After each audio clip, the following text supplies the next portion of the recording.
dick rider soon. Ain't no more room left. So if you plan the dick ride, a little late. Fly, Eagles, fly on the road to victory. Fight, fight, fight. Yo, we going all the way this year, man. We going all the way this year. Philadelphia Eagles.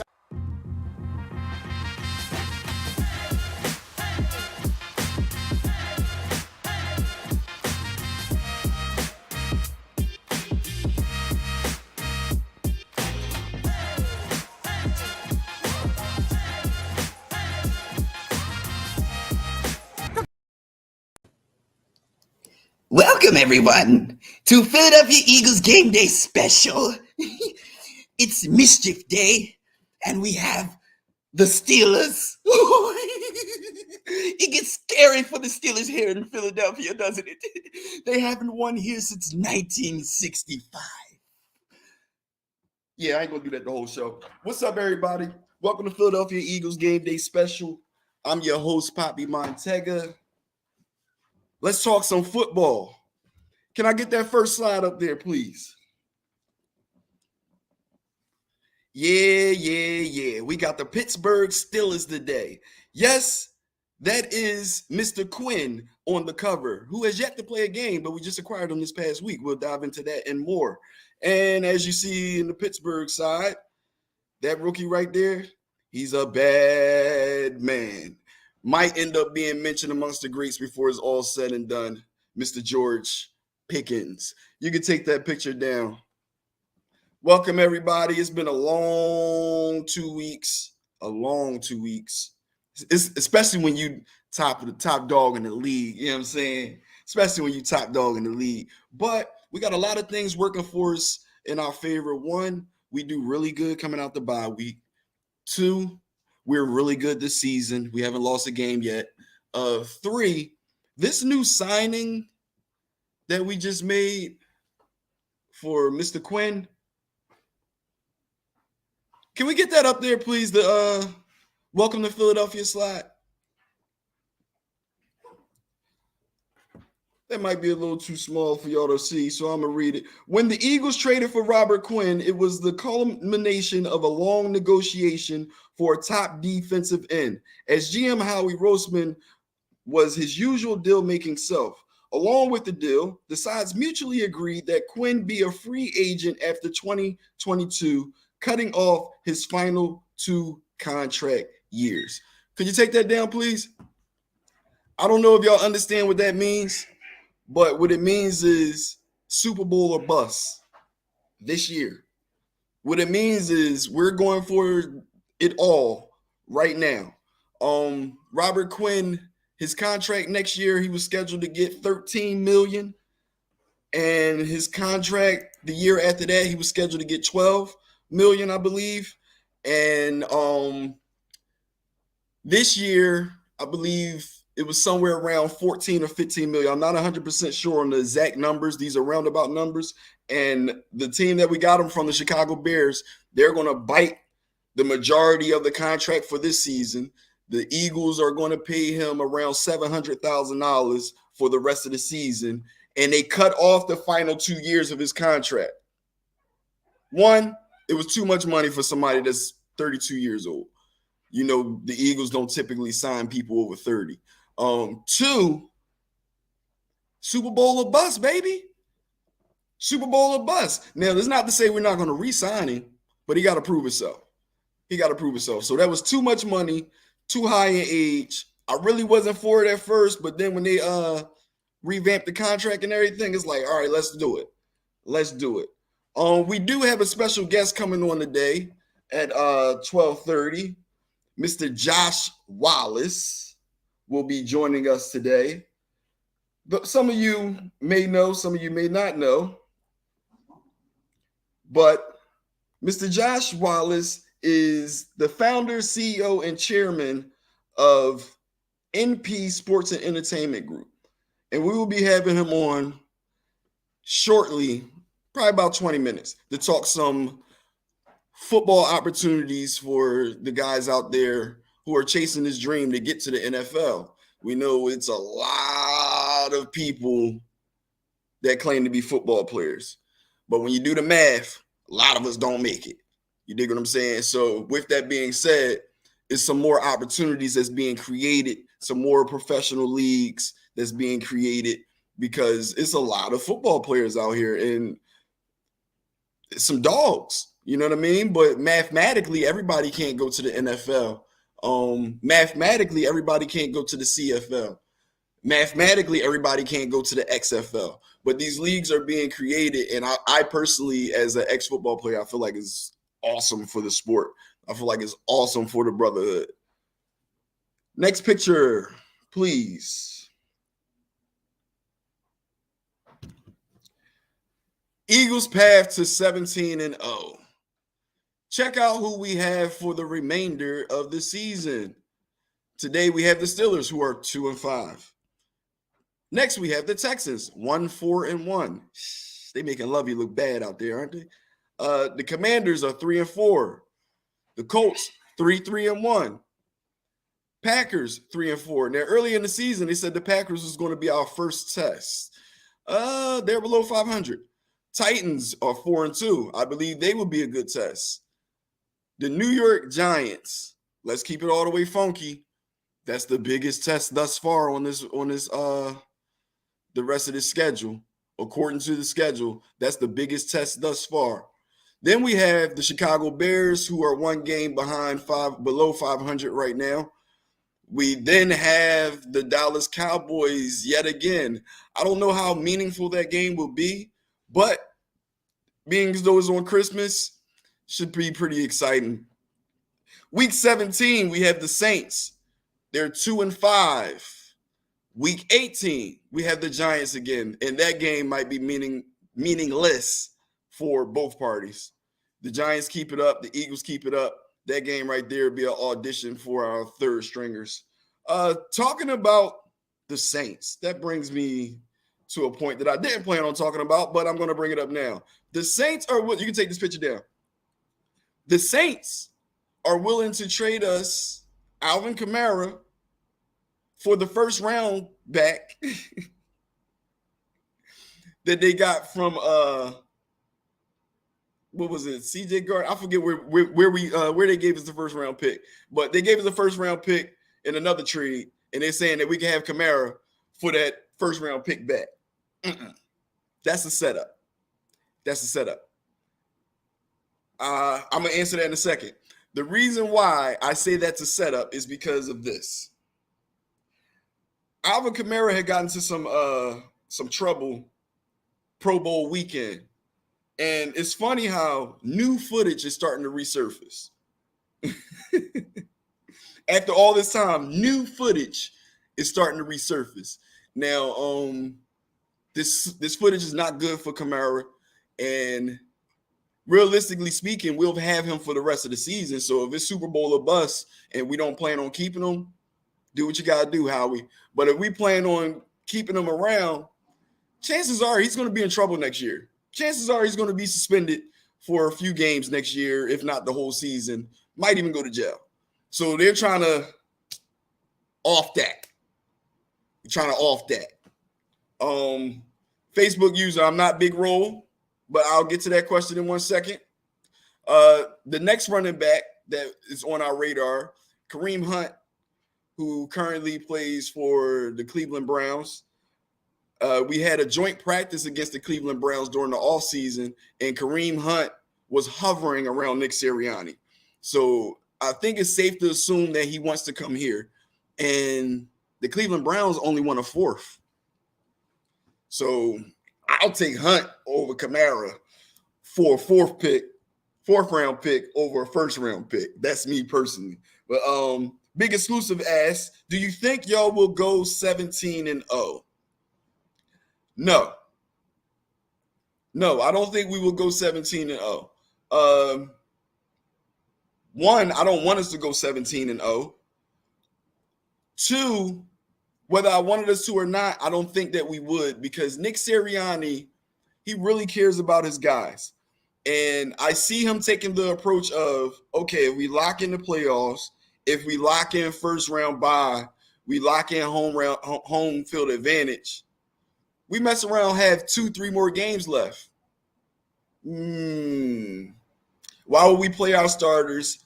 Why would we play Jalen Hurts if he's still healthy at the time? Why would we risk getting those guys nicked up, banged up, putting concussion protocol, ending their season? You know what I mean? Now, if we are playing for something at that time, which would mean we still not undefeated, because that's the only way we'll be playing for anything at the end of the season. Let's be all the way real. We have to win about 4 more games. We have to win about 4 more games. And there's 10 games left?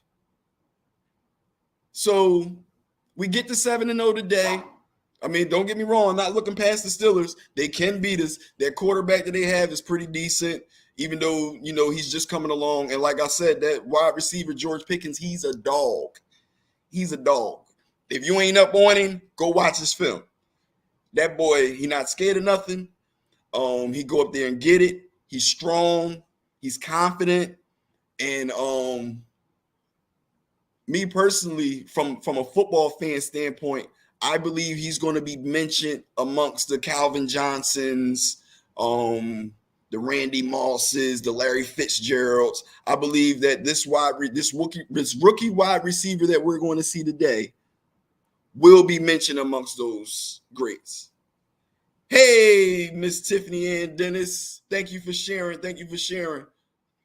So, as you guys heard over the past few weeks, we are making some slight revamps to the show, trying to keep it exciting, trying to keep some new faces on here. As you know, we add some segments, take some segments away. We're still trying to find our way. We're still building along with this Eagles team. But I want to introduce somebody who's coming on board with us. He was on a previous show. He enjoyed it. We enjoyed having him. And we actually had a decent amount of views that show also. So he's going to rock out with us for the foreseeable future. And he will be getting his own segment. And it's nothing else more to be said. I want to welcome Jamal Jackson. Good morning, Eagles gang. What's happening? What's happening? Good, brother. Listen, I'm ready, man. A week off? No, I'm ready to get back into it. You came from you gonna mess around and get us some tickets. They're gonna tune in and be like, oh no, they got to be at the stadium, man. Man, I got my PJs on. My wife is like, she's like, yo, what is you putting on, dog? I'm like, listen, you know how I get down when Eagles coming on. He look hot. Man, he got the AC on 30, bro. You ain't never lied. He making a sacrifice for the people. This is how you chill out. Yes, sir. What you drinking today, good brother? Well, you always got to hydrate. Let's start off with that. Yes, sir. Got to hydrate. Yes, sir. You got the Eagles pregame, right? Oh, don't mind the ashy hands this morning. That's the Eagles, the pregame. You washed them. Absolutely. That mean you washed them. If your hands is ashy, that mean you wash your hands, brother. No COVID over here. No, we got a little I don't know, can I say the name? Yeah. Your particular place that you're the what is called the tailgate. Y'all tailgating. Absolutely. Okay. Yeah. So this is a little Tito's and Crantopia or some fruity juice. He done put the Tito's 10:15. He's sipping on Tito's 10:15. You know what time it is in London? They getting it in already. Said he got some shea butter for you. That's a friendly plug. The Big Exclusive Network just closed the deal on some shea butter, some body butters. Real rap, bro. Like all natural. Yeah, they just closed a nice little deal. My alligator hands could use some. Yeah, I'll let you know how it works out. Sponsorships and all that. Y'all can link up behind the scenes. You know what I mean? So, how you feel coming off this bye week, good brother? Listen, the bye week came at a perfect time, man. Some of our injureds, they well rested. They healed up. Hope some cryo chambers got put to use. And on top of that, we adding people to our How did you feel when you heard about Quinn? You text me right away, bro. Yo, my phone was blowing up when that deal got closed, bro. Listen, I'm at work. I told everybody to stop. Hold up. I got to check this ESPN alert. Listen, I was happy as hell, man. Like, BG is getting older. He still can do it though. And with Barnett going out, we definitely could use some in rushers, man. So Well, with him BG coming only got in, Quinn by 2 years, bro. might be. I don't know, because if you No, see it's this, 2 years. They in the same age bracket. Well, let me put it to you this way: BG was in the league 2 years before Quinn. He made the Okay. age might be different, but he was in the league 2 years before Quinn. All right. Well, you would never think that. You would think that Quinn was in the league about 10 years before BG. He got to see a Philly barber. Bro, Yo, he when look I like he's like seen it, 60. when I seen the first picture, I was like, why somebody gonna Photoshop this man like this? Got him looking like he in the deli around the corner somewhere. Yo, I said, I that can was walk over to the Sunoco and see Quinn getting 10 on 5. he looked crazy, but he looked like he about his business though. Even though when they showed him practice stretching and stuff like that, the boy, he ready to work. He's a serious man. That I will say that you can tell from his demeanor. He's a serious man, and you don't want to play no games with him. And everybody like, oh, he only had 1 sack in 7 games so far this season. But you got to look at the talent he had around him when he was on his 18 and a half sack year. He had Khalil Mack and all his other ballers around him. So when he get around the ballers we got now, it's gonna free him up. Well, speaking of that, to your point exactly, yes, he had a lot of talent around him. When the talent got removed, do you not know that he has faced over 50 double teams this season alone? No. So that's why he got 1 sack. Well, he's faced over 50 double teams this season alone, bro. All right, well, you could double team if you want to when you're in green. Listen, meet you at the QB. That's all they gonna say in the huddle. Yeah. Super Bowl or bust, baby. I'm feeling a little more confident now about what we're doing, because I ain't gonna hold you. The 7-0, the 6-0 look good. 5-0, 4-0, 3-0. It all looked good. You know what I mean? Right. You know, some of those games I felt like it was a little closer than what it should have been. What's up, Lammit? Welcome to the party. Some of those games was a little closer than I felt as though it should have been. Right. As a logical Eagle fan, I kind of wanted us to lose in the first quarter of the season, because our fan base and our organization tend to have the tendency of trying to protect that undefeated season, and we lose that aggression. You dig what I'm saying?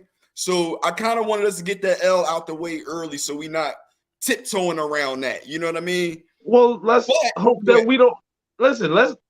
I'm not accepting that. I don't care. Listen. Go ahead, carry on.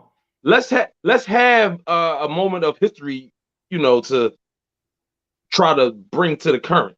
No, I'm all for it. The rest of the season, we're favoring every game. And that's the part that scares me, bro.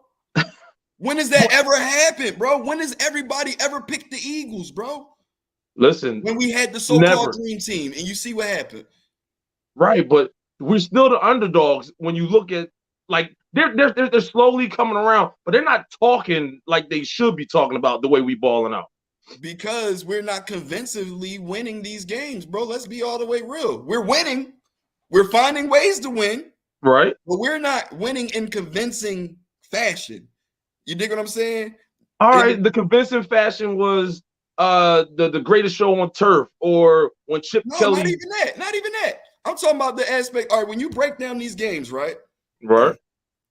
When's the last time Jalen Hurts threw a passing touchdown before that Cowboys game? Oh, they still experimenting. I don't know. You know what I'm saying? Yeah, that's what I'm saying. Like, so it's a lot of bink. We've been running the same 11 plays. They did add a couple plays against the Cowboys. It was a play where they had AJ Brown in the backfield, and he kind of does a wheel out to the right side. Yeah. They hadn't been running that until we played the Cowboys. I will give them that. They did add a few plays, but they're playing real conservatively with Jalen Hurts. He has gotten better. He has gotten more accurate, but exactly, we just haven't put a complete game together. And we haven't. In our defense, don't get me wrong, I'm still an Eagles fan. In our defense, we was still getting players up to 2 weeks before the season started. You dig what I'm saying? So it takes time for these guys to gel together. You know what I mean? So could it be by design? these are teams that, I mean, these are games that we used to find a way to lose. You know what I mean? Absolutely. So we are finding a way to win these games, but at the same time, we know this is one of the easiest schedules in the league based off of last year's records for these teams. Not my fault. So we're doing what everybody that could expects set us us to do. up. That could set us up because let's just say we aren't who we think we are. Right. What you think gonna happen in the playoffs? Could you imagine us going undefeated through the season and then exiting our first game in the playoffs? I really need them to start winning convincingly, bro. You know what I mean? I need them to say, I need on TV for them to start saying it's the Philadelphia Eagles and then the rest of the league. They keep going back and forth between the Buffalo Bills and the Philadelphia Eagles. I don't like that. I don't like it either, but could this be by design? But see, this is the non-logical Philadelphia fan that I am. Mm-hmm. Because I don't care what everybody else says, all the numbers and the facts. Well, I ain't gonna say the facts, but I don't care. I'm saying this by design. They're putting everything together slowly but surely. We're seeing what aspect we can win the game of each week. Some different, and then we're gonna just bust them over the head with complete games the rest of the season. I ain't gonna say starting this week. It could, but we gotta keep our foot on the gas, bro. I think we can. Huh? I think we listen. I don't have a doubt. I don't have a doubt that we will. Well, you know, I don't what? have a doubt at all. Even though I feel like we be taking our foot off the gas, there is a stat that says that we haven't. Can we get that next picture up?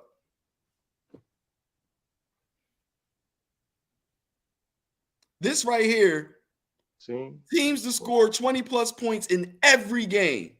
It's just I only see one logo right there. It's just us. It's just only us. one logo there. So, but they're to the point of taking our foot off the gas, though. A lot of those games, we scored that 20 points in the second quarter. Right.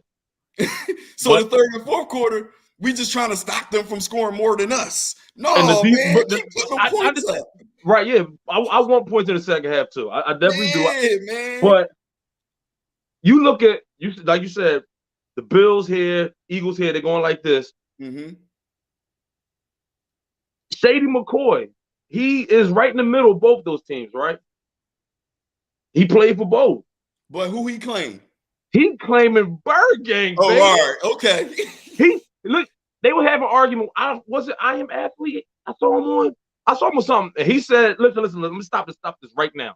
If you take Jalen Hurts off the Eagles, like just sitting down a week, you sit Josh Allen off a week, who got a better chance of winning? We do. We do. The rest of the spots on the team, the Eagles prevail, man. I don't have no fear. So dig this. We had somebody else come on with us in the past, and you know, that was an audition for both of you guys to see how y'all liked it, to see what we was going to do, see if we could bring you guys on. So we have another addition to the show who also will be getting a segment, and I want to introduce her to everybody now. Welcome, Ms. Key Holmes. Oh, hey. What's Good up, morning. Grand Rising? Welcome. Well, oh, look, conference. Look, speaking it into existence. You know what? I'm so mad I can't wear my Eagles shirts because I already made a commitment to wear this until we lose. It's all good. The purpose behind you wearing that makes it totally fine. I could see you in that for what, another 10, 12, 14 weeks? Hey, man, I hope I'm in it. Absolutely. All the way through January. I'm here for it. That shirt looks itchy. That's what Big E said. Hey, Key, welcome to the podcast once again. While we do have some time before our actual guests come on that we're going to interview, how do you feel about the new signing of Mr. Quinn?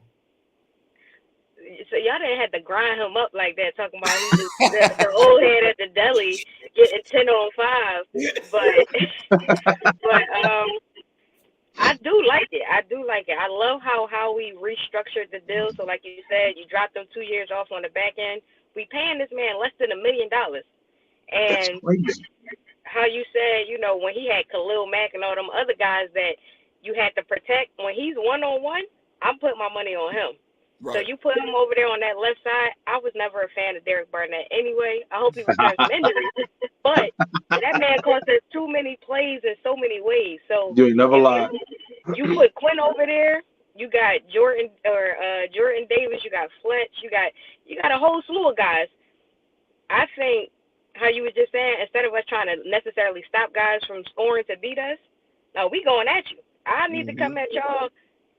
60 minutes straight, play after play after play after play, relentless. I'm talking about. It shouldn't even be fair the way we need to go at these people. Right. Just beating on them, like let them know we here to we not. This isn't a facade, you know. Absolutely. We might have won a couple games that in the past, like you said, we would have lost. But this a whole different ball game. Yeah. C.J. Gardner Johnson He's a I dog. call him C.J. Dog. It came on 2 weeks before the season. Mm-hmm. And he out here, he got more picks, I believe, than anybody on the team. So I think they tied. Aren't they tied at 3?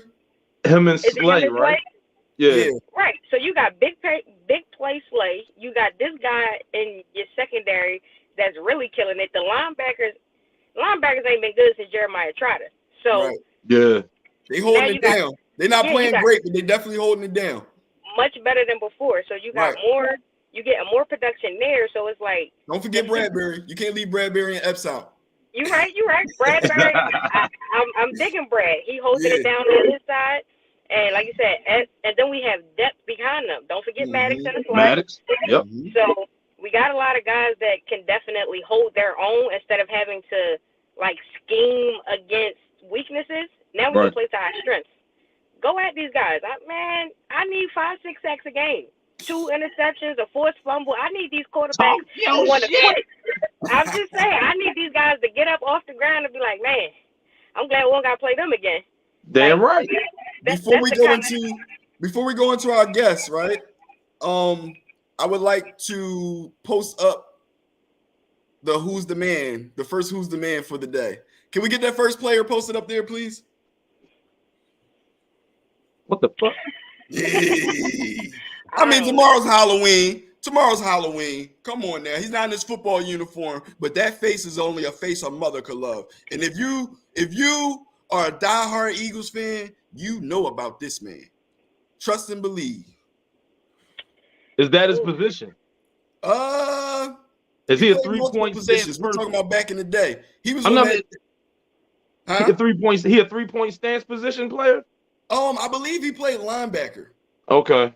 I believe so. I could be wrong though. I could be wrong, but I believe he played linebacker.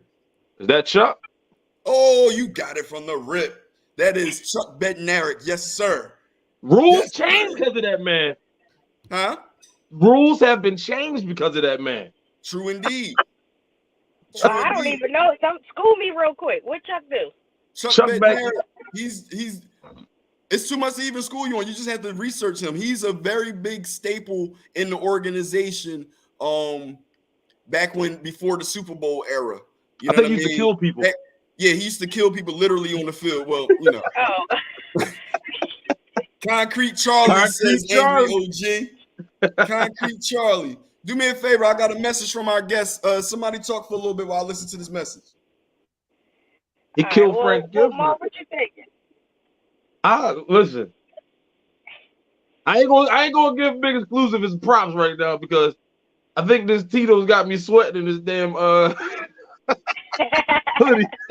But listen, I'm so glad that our bye week is over. But like I said earlier, it came at a perfect time though, too. So let these injuries let these dudes heal up. I knew you was hot, bro. You damn right I'm hot. Right. I ain't shaved, so I ain't taking off my hat. But when you're talking about CJ too, that man damn near broke his wrist, went out, and came back, and took the scoring. Not scoring, the game-saving interception. Yeah. Yeah, and that wasn't an easy play to make. He had to jump out there, Hell no. athleticism, bring that in. Did y'all hear last time we had a D-back that can catch like that?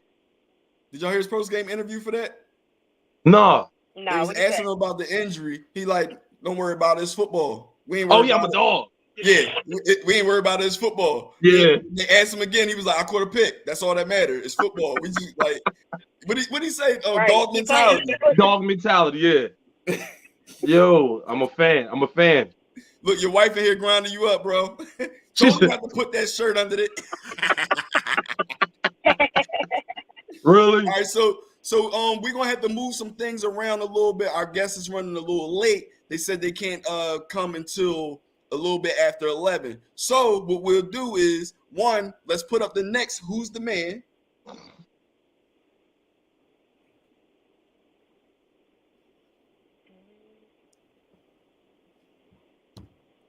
Is that Javon Curse?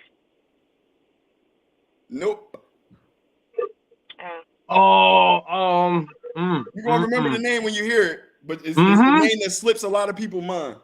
Oh my gosh.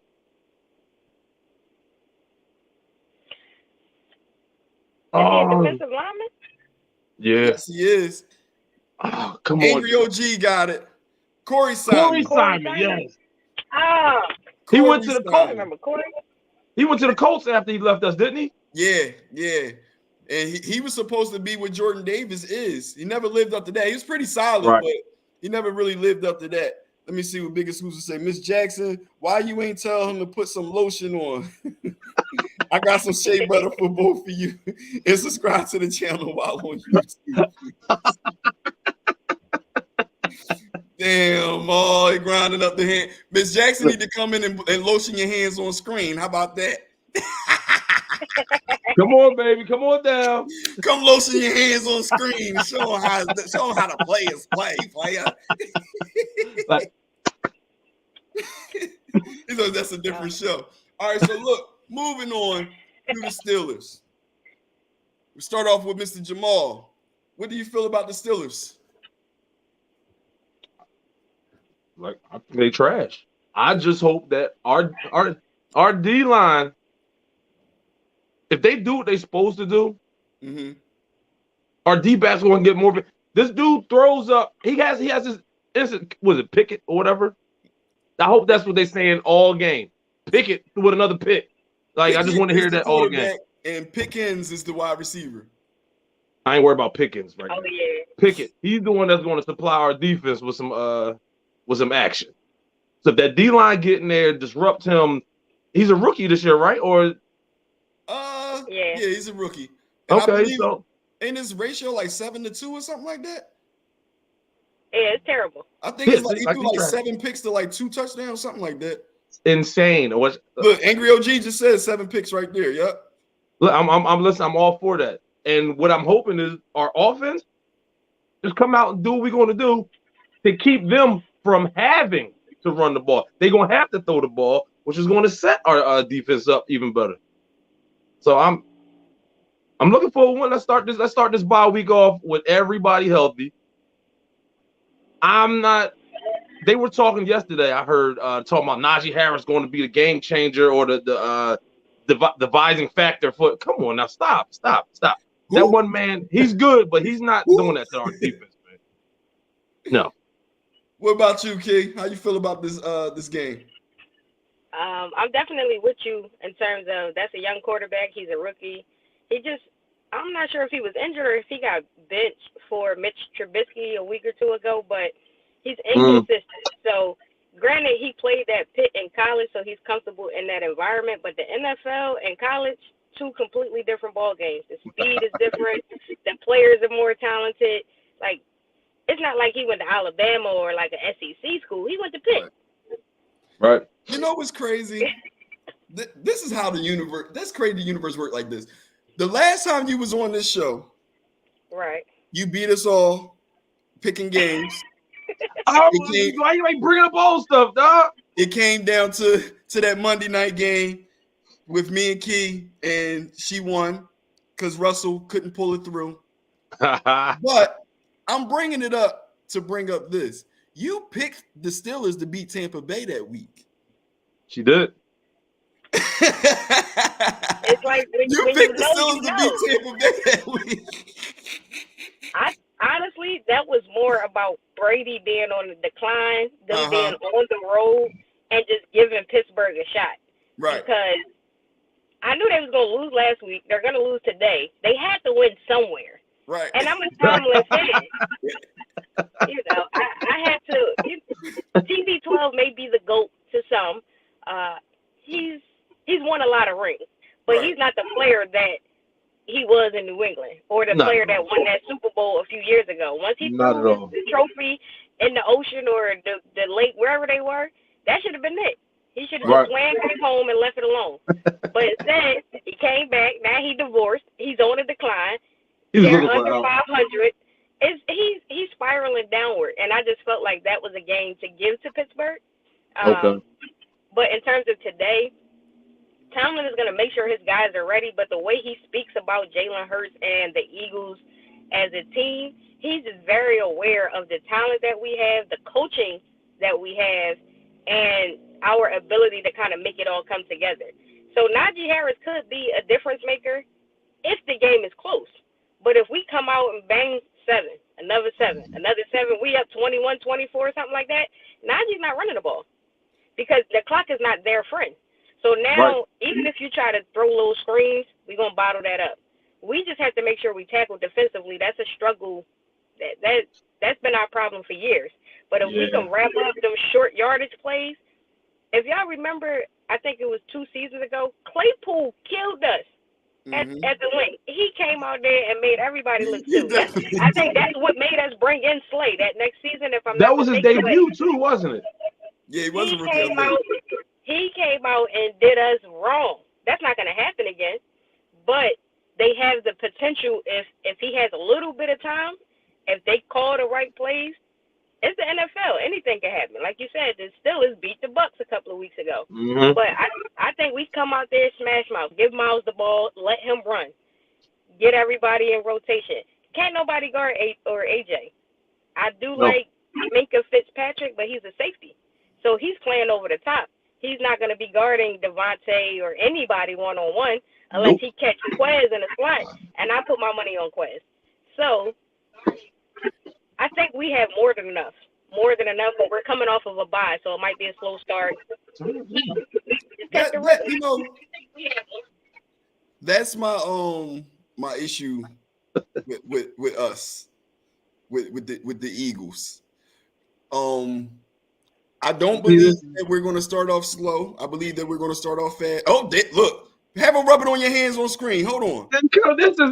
Come on, Miss Jackson. I'm sorry, Miss Jackson. Ooh, rub it on him. Y'all dead wrong for that. Yeah. There you go. You got the screen. Oh, right. I got the screen to myself for this. Uh-huh. Eagle fans, women, take care of them, player. Oh, come on. Give me your hands. Come on. Yeah. I don't need any. Oh, there you go. I don't need any. I don't need any. She was showing that ring, too. She wasn't showing you the skin. She was showing that ring. That ring dirty as shit. But yeah, that was too much. The Steelers, I don't think they stand a chance. They haven't won here since 1965. Yeah. They haven't won in Philadelphia. Yeah, that's crazy. They won the first time that they played us here, and we won every time since. Here, they beat us in Pittsburgh, but they haven't won here since 1965. Yeah, you see it, Limit? She was putting that in the comments early. He is married, okay? He is married. Who said that? Oh, shut up, boy. Limit. Oh yeah, Big E asked Miss Jackson, "What's the game day grub you making? What's on the menu today?" Hoagie Factory. Hoagie Factory. But yeah, back to this to the Steelers. Why Nick got on the Phillies jersey? Who? Nick Sirianni? Hey man, he played to the fans, bro. You got to give it to him. Yes, he does. To the fans. He is a player's coach. I love the guy, bro. Yeah, absolutely. I love the guy. He's I can honestly say out of every head coach that we've had, because I've been conscious of our head coaches since Buddy Ryan. Buddy Ryan, Yeah, that's when I got into football. When I got into football, our coach was Buddy Ryan, and I fell in love with the Eagles. Our defense was crazy. Rich Kotite, I never, because I didn't know we were supposed to get new coaches at the time. I was a kid, I thought. Oh, I thought you said you liked the Rich Kotite. No. What I'm saying is when he came in, it was like, and then he was stinking it up, and it was like, and then we got Ray Rhodes. And it was like, we got worse. I was like, oh, man. So then when Andy Reid came in, it kind of forced me as a fan to be optimistic because we hadn't been winning since like 92, 93 anyway. Andy Reid comes in 98. He brings Doug Peterson with him. And we was losing again. And it was like, we about to be one of them teams. But we see what happened midway through the season. And then that next year, the 99 year, we was in the playoffs. No, you don't. Stop it. Huh? What happened? I'm reading the comments. It's history there. With Lamont? Yeah. Oh, yeah, that's right. Yeah. It's a family affair. But absolutely. Yeah. So today, I feel like they don't have enough firepower. This is typically how I'm comparing us against teams this season compared to how I do all the other seasons. Okay. We have talent all the way across the board. Like, if you're looking for a hole in our team, you literally have to go to special teams or the coaching staff. I was thinking fullback. Fullback? Who runs those plays? Exactly. Well, who is our fullback? Hey, Kate, tell them. They put on this, they're going to keep running Jalen like that. And you know what? I wouldn't even say fullback because if we played fullback, guess who would be our fullback? Miles. Goddard or Kelsey. When we go into those formations, and when you see Kelsey pulling, he's pulling to fill the role of a fullback. True. You dig what I'm saying? So if we went into those packages, it'd be Kelsey or Goddard, and I'm cool with that. Yeah, you put Goddard back there, that's a tight end screen waiting to happen. Because if I stack it like a goal line and you bring in all your big guys, nobody's gonna catch him. And I don't know if y'all familiar with the other two tight ends. They solid too. Skoll and the rookie guy.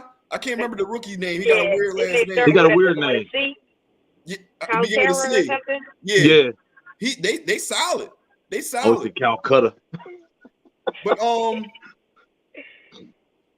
our guest has arrived, and before we bring him on, I want to introduce him properly, and we'll get back to the Steelers. Our guest, Joshua Wallace, is the founder and CEO and chairman of NP Sports and Entertainment Group. He has his hands in a lot of behind-the-scenes football and business. Okay. Hold up. Okay, yeah. We gonna have to talk, Josh. You throwing me off, good brother. You throwing me off, dog. Don't come backstage until you're ready to come on. Let's finish the Steelers stuff. He's not ready to come on yet. Come backstage when you're ready to come on, bro. So with the Steelers stuff, I feel like we're going to trash them today. As you guys said, I feel like with the quarterback situation, he's going to be throwing the ball up for grabs because he will stand and look down the barrel of the gun. I will give him that. He will stand there with guys coming at him hard and step into his throws. But at the same time, that's going to be dangerous with our secondary. Oh, yeah. I'm talking about that quarterback they have standing there, taking the hit, throwing the ball. He already has, 7 picks on the season. Don't we lead the league in interceptions? No? Do we lead? I don't think we lead. Do we? We don't? Well, because going into the bye week, I think we did. But now we don't anymore. Okay. We might not. Well, but we whatever up there, the case though. may be, a pop fly ball is dangerous with our defense. I just want to pick 6. So we got 1 or 2 this season. I want 2. I want 2 today. I only remember Bradbury. Layman said we're second now. I saw him step into a throw knowing he was going to get hammered. Yeah, that's what I'm saying. This dude, he will step into the throw and deliver it and just take that hit. You know what I'm saying? So that lets me know that they was kind of looking for another Ben Roethlisberger. Oh They was God. looking for another Ben. They was looking for another Ben Roethlisberger. So he's sacrificing the young bull. Yeah, we want someone that's tough, stare down the barrel of the gun and deliver the pass. But Commentators gonna be saying, "Oh, and Pickett is slow to get up." yeah. Oh man. The link is going to be rocking today, bro. The link is going to be rocking. We had 2 weeks of rest. We typically come out of bye weeks very, very strong. You know what I mean? I think we're going to put up 28 plus points today. Easily. I think we're going to put up 28 plus points today. I could see us running up like 44 points today. I was gonna say in the 30s. I was gonna say 30 plus. I typically do that, but they've been letting me down, man. They've been letting me down. I think after the bye week, because they know, look, second quarter can't nobody mess with us. Second half, we can't mess with too many people, but we can still complete the game. I think this is going to be one of those, like y'all was saying, Nick is a player's coach. I'm sure they had enough time to sit there and talk about different ways to get better and how to be more solid and consistent. So you come out, you got a team that's already on the ropes. You got a rookie quarterback. They're going to try to be conservative. I would imagine. You come out, bang them with a touchdown. Now they like, okay, we need to do something. Bang them with another touchdown. Now they rattled. Now you get a sack fumble. Now you get that pick six. Now special teams coming up big. Now everybody getting involved because we ain't playing 2 weeks. So now we missed last week. So now we basically about to run up stats for 2 weeks in this one game. And the Steelers just going to have to be the people to bite that bullet. Sorry, not sorry. I slightly disagree on the fact of I don't really think it's our offense. I think it's our defense that has the teams that stick around with the play calling. It's like they get conservative and just start saying, all right, catch the ball right there and let us tackle you. Get those yards and let us tackle you. You dig what I'm saying? If the defense stay aggressive, like the offense, I feel like the offense just plays the way that the offense play. But we know how it is when you're on the field for so long and stuff like that. You know what I mean? Or when you get cold. You know what I mean? But that is most of the new faces are on the defense. So is everybody 100% with the playbook? Is Gannon scared to go all out? Bro. It's the coordinator. Gannon is the problem. That's for sure. Gannon is when y'all was talking about old head coaches, it made me think of Jim Johnson. He's my favorite Eagles coach of all time. The way he had our team, I know, but he was the best coach on the staff because he played to our strengths. You had guys, you bump and run coverage at the line. I got Dawkins over the top. I got Troy and Bobby on the corners. I got guys that can play and that want to play. Now we got them dogs back. You got Slay who don't mind getting dirty. You got CJ. You got Epps. You got Bradbury. You got Maddox. The linebackers are solid. You got an 8-man rotation up front. The defense, the players are not the problem. Like you said, it's Gannon. Now you get conservative. Take this 8 yards. Take this 7 yards. No, don't get them nothing. Don't give them nothing. So I'm trying to stack you every play. So what's up with his they got I can't remember the coordinator name, but he consults with Gannon consults with him. They've been talking about like the past 3 weeks. Oh, who's the defense coordinator for? I'm not sure. But he's working now. I think Gannon worked under him, and he's like coordinating with him. Like, yo, what should I do here? Or what's your mindset on this? And I don't know if Gannon's trying to change turn a corner on his coaching style. Landon said Denver, the D coordinator from Denver. It might be, but he's currently working. A little known stat. Y'all ready? Go ahead. The last time we went 7-0 was the 2004 season. The Steelers was the team to beat us. Come on with the bullshit. Come on, man. That was in Pittsburgh, though. Yeah, it was in Pittsburgh. But the thing, I brought it up because they beat the Patriots the week before that. They ended everybody's undefeated year in 2004. But the stat for us is the last time we went 7-0, we went to the Super Bowl. You know what I'm saying? Exactly. So somebody about to keep a streak alive. Super Bowl. Yep. And So, plus, I don't want them to get. I don't want conservativeness from any of the coaching staff either, because we're gonna have a short week. You know who they need in that locker room, bro? Oh, Brian Dawkins. Not even as a coach, bro, just as a motivator, bro. Just hovering around the field, bro. Yeah, Does some he not- players, when you see them, they just give you that extra boost. Like, You know, Yeah. he gonna talk to you like this because we ain't got time to play out here. We gonna go out here and we gonna do what we do. You know what I'm saying? Like, they be needing that, bro. They be needing that. You see how hype AJ Brown was just over Meek performing in the crowd, and it's like outside of the rapper performing, this is Philly, bro. yeah, This is Philly for a big game. And he like, bro, it's the regular season, bro. yeah. It feel like the playoffs. CJ like wait that till the too. playoffs get here. It's Wait till gonna the feel like a playoffs whole get here. And we going in there hot. With home field advantage is looking like we're gonna have home field advantage. So every And the game bye gonna be week. home until we go to Arizona and play the Super Bowl. That would be crazy. Then we just I'm beat the sorry, that's Cardinals in going to be Arizona. crazy. Yeah. Yeah. So that's our house. It was a lot of Eagles there, a lot of Eagle fans. Yeah. They let him walk a few years ago.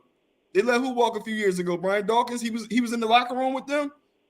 They beat shit down our league that game. Yes, they sure enough did. They sure enough did. But We had that's to change our we socks and talking what? everything. That was what 18 years ago. So they had been. They probably still had Hines Ward. Yeah. Yeah. In You know that- Roethlisberger. I think they had Plex too. I think they had Plex. Ooh. How about this? Guess who was they running back, but he didn't play that game? Was it Bettis? Who, the bus? The bus ended up playing because this guy had a hamstring issue and didn't play. This is when they were trying to usher the bus out of there. Ooh. Deuce I Staley. know it wasn't Le'Veon Bell yet. Oh, Who was it? yeah. Deuce I Staley. was so mad when he went there, man. Dude. Deuce Staley when he played for the Steelers. And we was looking forward to that game. And he got a hamstring injury late in the week, so he didn't play, and we ended up playing the bus. And a lot of the Eagles players are saying that's why we ended up losing, because they were so hyped to go up against Deuce. And they found the last minute he wasn't playing. They was kind of like deflated. Oh, shit. That's nothing Yes, the person bus should have killed never us let. that game. Look, Lamont on it. Yeah. Lamont was a host. He in the comments today. Kick the link and bring you behind, boy. Yo, I'm gonna tell you, this whole time I've been wondering why you keep saying Lamont. I'm like, it's Lamont. So I'm gonna give you the backstory on it. So we're a tight-knit group here, right? All the regulars on the Big Exclusive Network. This is a family, right? And Right. I do another show, and I have these characters that I do. One of my characters is Brethren Samuels, who's the long-lost cousin of Kevin Samuels. Okay? Oh, jeez. He's an urban love doctor. And one day when I brought Brethren on, Lamont was in Lamont was commenting, and that's Good how to be Brethren here. responded to him. He was like, Lamont, and it just stuck. Matter of fact, do we have cuffs? Cuffs. Yeah, that's Brethren right there. That's Brethren Samuels right there. Cuffs. I gotta tune in and see him in action. Gloves. Yeah, we definitely have a lot of fun on the network. You know what I mean? So, the Godfather. Yeah, that's his other name. Glad Thank to you, be Paul. here. Welcome to the family. Yes, for sure, y'all. Thank y'all for having me. To the group text. I'm on water. All right, yeah, me too. Can we get the next Who's the Man? Please. I gotta get one of these. Oh, it won't be this one. She said, "Oh, it won't be this one." It's a good photo, but I have no idea. Oh, jerseys. Hey, Lamont, don't you answer it, Lamont. Don't you answer it, because you in the group text. You already know he's inside the Eagles Hall of Fame ring. His name is in the stadium. I had his autograph. He put it up there anyway. Shut Lamont's mic off, please. Please shut his mic off.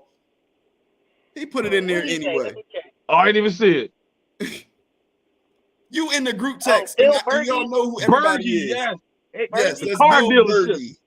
Still got a car dealership. Bill Berge.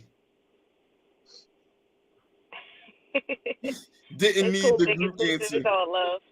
No, I understand you ain't need the group answer, but you know we explained who everybody was in there, so you know.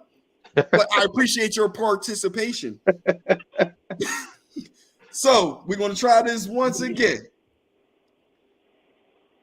We have our guest is finally ready to come on. I'm going to introduce him yet again. Founder, CEO, and chairman of NP Sports and Entertainment Group. This guy has a lot going on behind the scenes of the sports arena, the entertainment arena, the real estate arena, maybe some more that I have yet to find out about. No further more to say. I would like to welcome Mr. Joshua Wallace to the podcast. What's going on, everybody? What's going on? Can Peace, everybody hear Mr. me? Wallace. morning. Welcome. Good morning. Outstanding. You know what, Poppy? I got you later. You know, you want to try to act like I wasn't ready, brother. Hey, man. Man, I was introducing you, and I got a text message saying not yet. But back here, they like he's behind the scenes. It's like, okay, I'm gonna go off what he's saying and just wait till he's ready. I know. What's going welcome on, to y'all? the podcast. You know, we're real fluid over here. You know how black people are. We fluid. If things change, we just adapt and keep it moving. You know what I'm saying? We just adapt and keep it moving. But Thank you for having me. Podcast. Go ahead. What you say, bro? I said thank you for having me. Yes, sir. Tell us a little bit about yourself because I know you, but everybody else don't. Give us a little bit about yourself. Well, let's say I am a sports executive. I also what can I say? I'm a business coach, executive coach, life coach. I train and develop athletes. You name it, I can do it. You know, I've planned events, tours. I used to be a tour musician. I've actually had my opportunities to work at the quote unquote what you call the link. I used to bodyguard half of your team folk. So He's doing the coach because he's a Commanders fan, y'all. Yes, I knew it was something to that. I'm gonna raise that right there. Commanders. So yes, well, Commanders. So I mean, you can't talk trash about my Commanders because let me tell you right now, yes, we're hurting right now. So y'all got our trash. leave them alone. Leave them alone. No, who would that be? Wentz. So now look behind you started with the air quotes. I told you to introduce you. You're trash. But see, he was the one, if you did not remember, that led you all the way to the postseason. That's and true. he took a cheap shot and broke his back. And guess what? Guess what? But hold on. But let's talk about y'all's dummies who got rid of the Doug Peterson. For what reason, Howie? I don't know what's wrong with your boy Howie. I know why he got rid of Doug Peterson, but go ahead. And then on top of that, y'all get rid of Nick Foles, which was a shot in the back. So I mean, what's going on? I'm gonna address all three things you said. Yes, we stand on what Wentz did for us that year. Nobody denies that. But our issue is the fact that we got the same Wentz every year. He never got better. You knew what you was getting with Wentz. He held on to the ball. So we got him out of here. Hold on. I'll let you finish, then let me finish. Next up. You mentioned letting Doug Peterson go.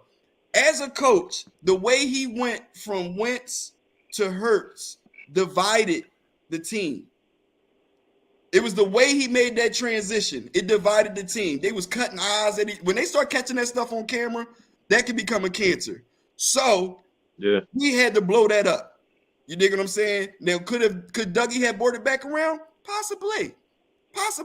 But we ain't got time for that because we had just won our first Super Bowl ever. But at the hands of a coach that you just said and stated that he divided the locker room. I don't think he divided the locker room. This was after the Super Bowl. This was after the Super Bowl where he divided the locker room. Now, as for Nick Foles, Other Eagle fans might not agree with me for what I'm about to say. Oh, this Nick is a good one. Foles was AJ Philly. Nick Foles was Kevin Cobb. Nick Foles was Troy Detmer. Okay? Was The he Jeff only- Garcia too? Huh? Was he Jeff Garcia too? Jeff Garcia was better than Nick Foles. Now, Hold on, but wait a minute. hold Hold on, up. but Let wait me a minute. finish. Let me finish. Yeah. Nick Foles was the product of being in a system that fit him. That's why when he went other places, he stunk it up because part he is could true. stand there and he could throw the ball. That's about it. Now, we had to get rid of him. We had to. But guess what? Anytime Nicky wanted to come back, what we do? Oh, you think you worth this? Go on out there and try and see. Oh, you see it ain't like that. Come on back home, Nicky. Come on back home. They weren't welcoming him back anyway. Huh? You know, they weren't going to welcome him back. Guess what? Let Hurts go down this year. You think they're going to rely on Gardner? I'll take Foles because he knows the system. Exactly. And like you said, was that? How would he know? Hold on, wait a minute. How would he he don't know the coach? I know it's a different coach, but it's still the same organization and it's the players. But He's it's not with Philadelphia. But he's not familiar with this Philly. This is a different Philly from his era. But as far as comfort go, look at the guy that we got playing defense, number 7. Okay, Hassan Reddick. You know why he's so comfortable? Because he played in the arena. Not necessarily played for Philadelphia, but he's from Camden. He went to Temple. He's comfortable playing at the link. That matters a lot. Whether you change the coach or not, just being home matters a lot. I definitely would take Foles over Minshew too. Like just for the comfortability and you know what you're going to get out of him. You don't need him all season. That's like what I'm saying. A couple games, boom. Wentz has no heart. Nicky came in, won. They put a statue up, and Wentz started crying. He didn't want to talk to people in the locker room. Wentz had to go. Instead He's not of looking at the history of Philly, we got a statue of Rocky. Come on, player. All you gotta do is give us something. Wait a minute. But hold on. But remember the saying goes that stats don't lie. But why is he leading all of the quarterbacks you have in stats? Stats, okay. Men lie, women lie, numbers don't. You know what stat is most important? The wins and loss category. Nah. And Nick Foles. Y'all had McNabb for how many years? And he was all right. Now we're not going to do that. We're not going to move the goalpost. That's not what we're doing. Here go Big Exclusive with the East Rutherford Midgets talk. So, Mr. McIntosh, please. Oh, see, Lamont got me calling you Mr. McIntosh. See, Lamont, you're throwing me off, Lamont. You're throwing me off. Mr. Wallace. Mr. Wallace, if you would like to continue telling us what you got going on in the professional world dealing with football, please. So technically, so what we do right now is we train, develop, and promote athletes. So we help all types of athletes from youth to even pro, because one of the things is if you start building them from the ground when they're young and they're easy to teach and coachability, you can help develop them into a great quarterback or a great, skill position, whatever the case may be. One of the biggest issues that we see from the NFL level is that and I'm going to tell you, ask anybody right now, if anybody who has drafted within the last 5 years, there's a very 1% across the board that ever start or even made it to a starting roster. And that's a problem. College does not technically prepare you. There's about at least a minimum of 80 to 100 players that they are trying to work out. It's a different game. The rules are much different. One of the things that I've always, and you definitely know, one of the things that, the difference between arena, as well as 11-man football. Also, as well as the 1 foot inbounds versus a 2 foot inbounds. You know, there's always some type of nuance, and the way the college football front is going on right now, I think everybody hates the refs. So, you know, that's neither here or there. But the thing is, we're teaching these guys to not just be great athletes, but holistic athletes. So we take care of their careers from start to finish.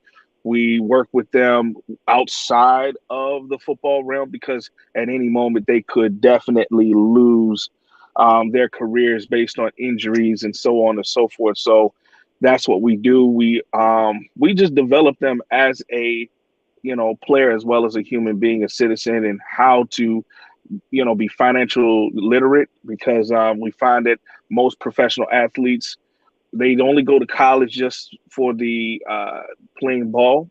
As you know, the NIL is a big deal now because now they're going to get paid for their efforts and their names, which is really good. But it changes the game. So as you can see, Jackson State is really rocking it and leading the pack when it comes to different aspects. But we help those guys who are on the HBCU level, as well as other levels that don't get seen, that are hidden gems, if you will, that don't make it to the pros. So that's why everybody asks me, well, why are we agents and all this stuff? I said, well, we do represent players. We do represent athletes all across the board. So we lead with football, but we're all sports. But one of the major points is that when we have these athletes, we try to give them enough opportunities to make it to the next level. So that's what we basically do. We have a question from the comments, actually. And if anybody else have any questions, right now is the time to put it in the comments while we ask ours. But I'm going to ask this one leading off. What about their mental health? It's got to be a blow to not make it. It is a serious blow. I don't care what anybody say. You've played. We've had D1 bounce backs. We've had guys that have been sold a pipe dream. And Poppy, you know quite a few. You played the professional realm of football, so you understand there's a lot of people that sell these young men that they're going to make it, they're going to do this, they're going to do that, and then all of a sudden there's a difference between being field ready versus combine ready. So everybody can run the combine, look great, and I tell people, I guarantee you, if you really want an experience, I dare everybody to go buy a ticket and go to the combine and see how the experience that you get. That stuff is and I hate to say this, but it's trash, because rarely do those guys actually reach that potential, with the exception of a few, on the field with almost 40 pounds worth of weight, helmets, pads, everything. You're talking about 300-pound Mack trucks. The game is different. College, you're much slimmer. You have more muscle, stuff of that nature. But you're talking about grown men. This is a gladiator sport. You know, you if you're really talking about legitimacy, people say, oh, 5'7" is slow. I said, dude, if you got a lineman running 5'7", that's an 18-wheeler coming at you full, no brakes. 5'7" or 4'7"? 5'7". I'm just starting at 5'7", dog. 5'7" may be slow in a skill position, but a lineman going at 5'7", bro. And you got Jordan Davis running a 4'7". That's scary. That's exactly. Scary. Matter of fact, I said, so let me drop this knowledge. So when they measure a running back holding the ball locked in, they measure that in G-force, bro. That's aeronautics. G-force. So you just go ahead. Not to interrupt, but I'm sorry, I didn't mean to interrupt, but I heard before, I don't know how long ago it was, but they were comparing running backs getting the ball, going through the hole, getting hit by a linebacker. Just say you run that play 8 times straight. They say they compare that to them being in a car accident going 30, 40 miles per hour every time. Bam. Exactly. Yes. That's insane. So they just did this one wide receiver. He got up to 22 miles an hour, and to the right sideline and post all the way straight to the house. And I'm telling you, these guys, I tell you, everybody has to realize these guys are legit fast.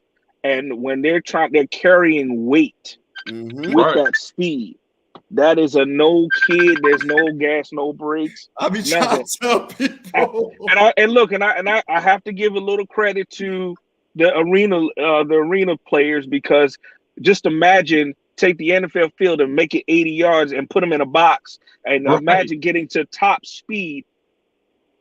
All you see is this big old linebacker then set in front of you. You're done. You're gone. You're a goner. I'm just gonna tell you, you're over the wall. For those of y'all that don't know, the padding on an arena wall is 3 inches.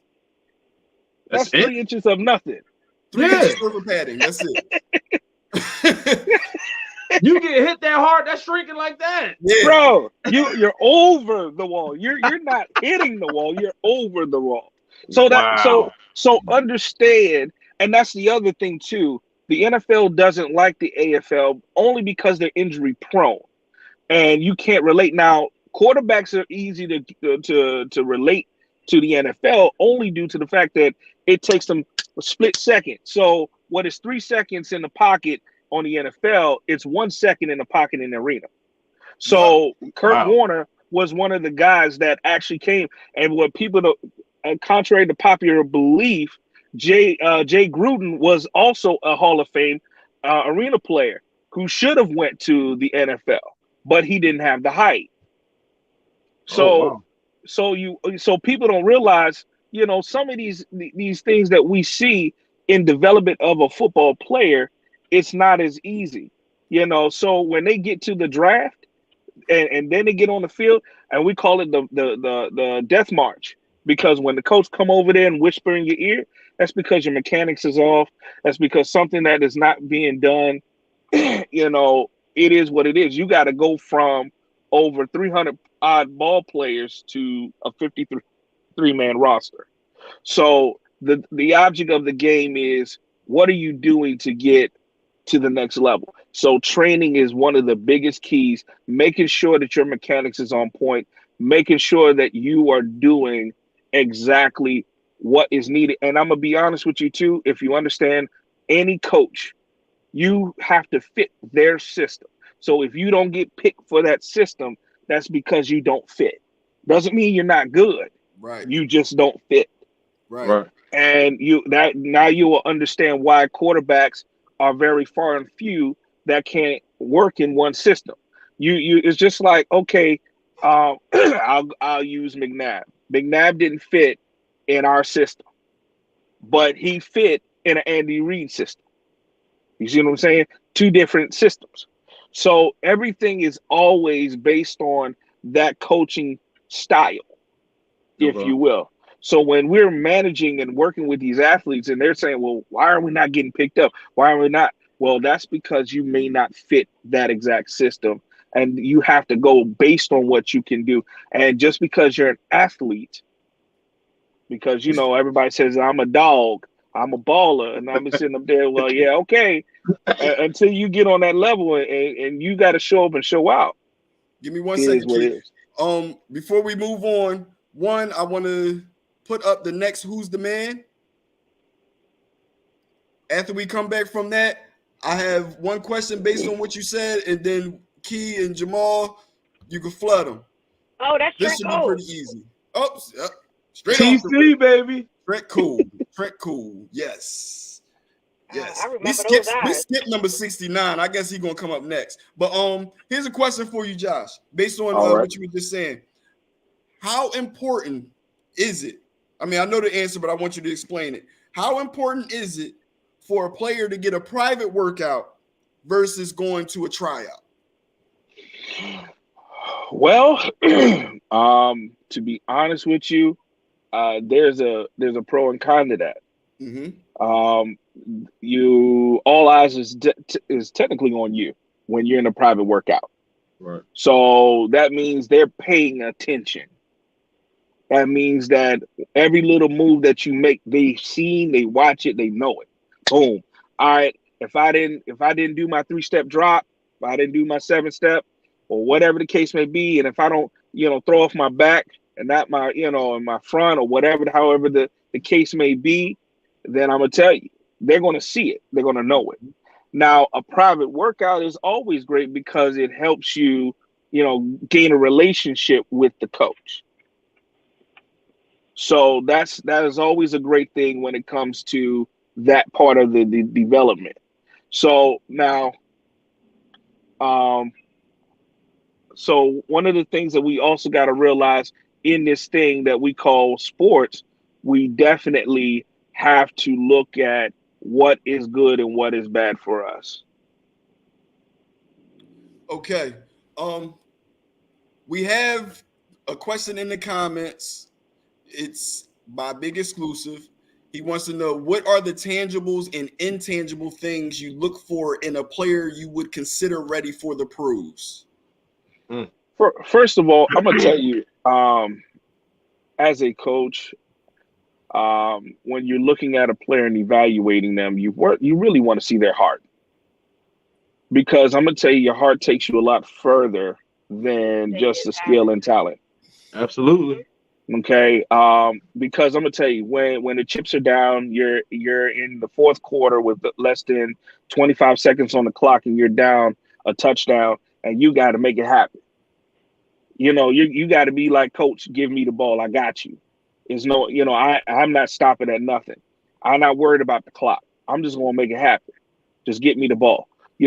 See, people think it's cliche when you see the movie Rudy and a few others.